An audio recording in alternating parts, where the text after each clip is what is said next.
Assalamualaikum warahmatullahi wabarakatuh. Siswa sekalian, SMA atau SMK di seluruh Indonesia, khusus siswa SMA IT Ulil Albab di Kota Batam, kelas 11. Bertemu kembali dengan saya, Mukhlis Dendros, guru pendidikan agama Islam. Pada kesempatan ini kita akan membahas bab 2 bagian B, yaitu menghindari tindak kekerasan. Kita bersyukur terlebih dahulu kepada Allah SWT. Alhamdulillah kita masih diberikan nikmat sehat, nikmat rezeki, nikmat iman. Dan semoga kita termasuk orang yang bersyukur kepadanya. Salawat dan salam pada Nabi kita Muhammad SAW, yang kita jadikan sebagai teladan kita di dalam kehidupan ini. Siswa-siswi yang insya Allah dirahmati Allah. Kita lihat di masyarakat, mudah sekali orang itu berbuat tindakan kekerasan. Ada yang dengan marah sampai dengan memukul, melempar, membakar, sampai bahkan membunuh. Ini tindak kekerasan yang kita saksikan. Apakah kita saksikan langsung di arena atau kita saksikan melalui media, apa juga di sosial media.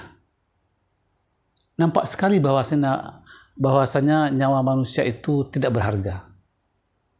Mudah sekali orang itu terpicu untuk marah. Padahal sebagai muslim kita dilarang untuk bertindak demikian, yang disebut dengan anarkis atau tindakan kekerasan. Kita hidup berbangsa dan bernegara dengan suku bangsa yang berbeda, dengan agama yang berbeda, beragam ya jenis manusia di negara kita ini khususnya. Kalau terjadi salah paham, kurang respon, itu hal biasa. Tapi janganlah menimbulkan tindak kekerasan. Tersinggung, langsung saja terjadi tindak kekerasan. Ini jangan.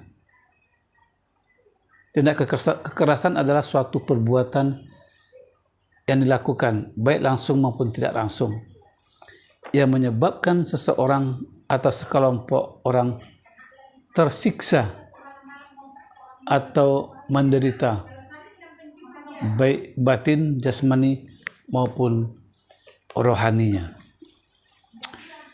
Banyak pengertian yang muncul di tengah masyarakat apa itu tindak kekerasan.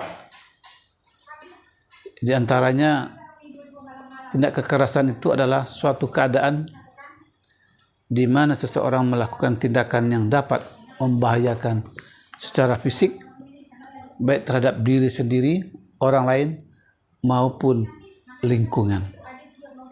Ada juga pendapat yang mengatakan kekerasan adalah tingkah laku individu yang ditujukan untuk melukai atau mencelakakan individu lain yang tidak menginginkan datangnya tingkah laku tersebut.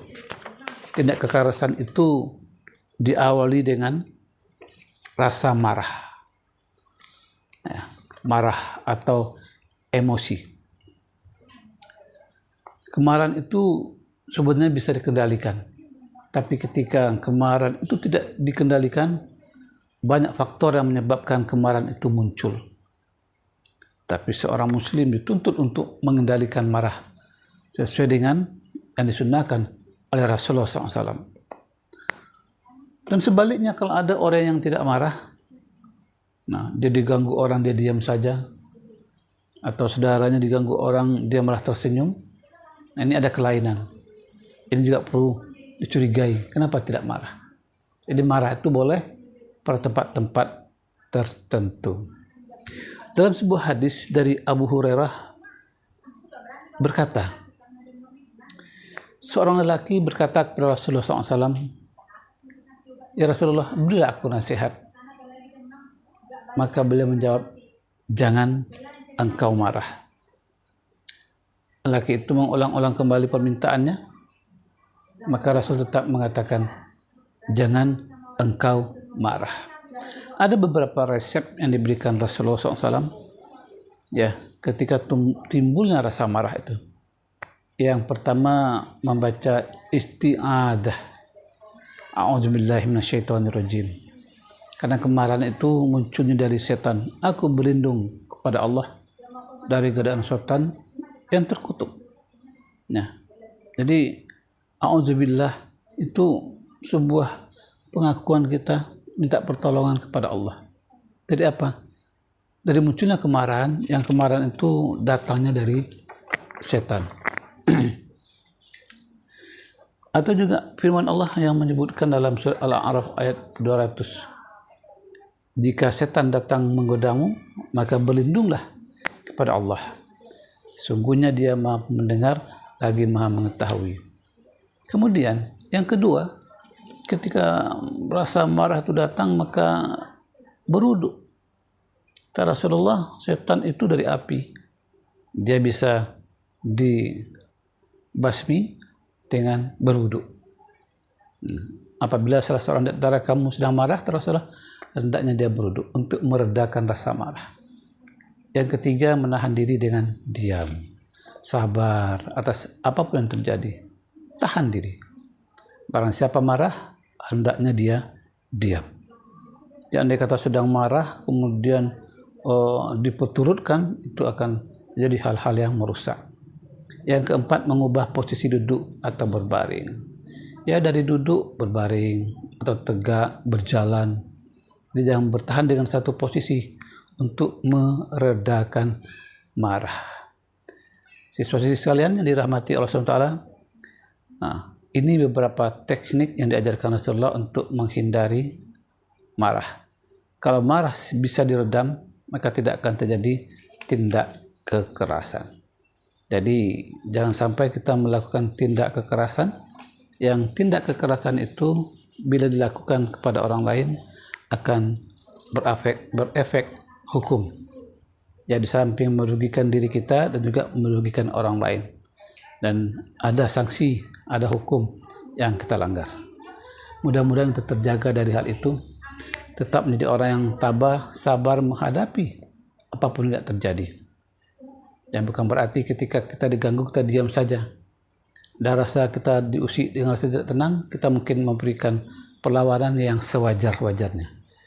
Demikian, dukung channel pendidikan dan dakwah ini dengan subscribe.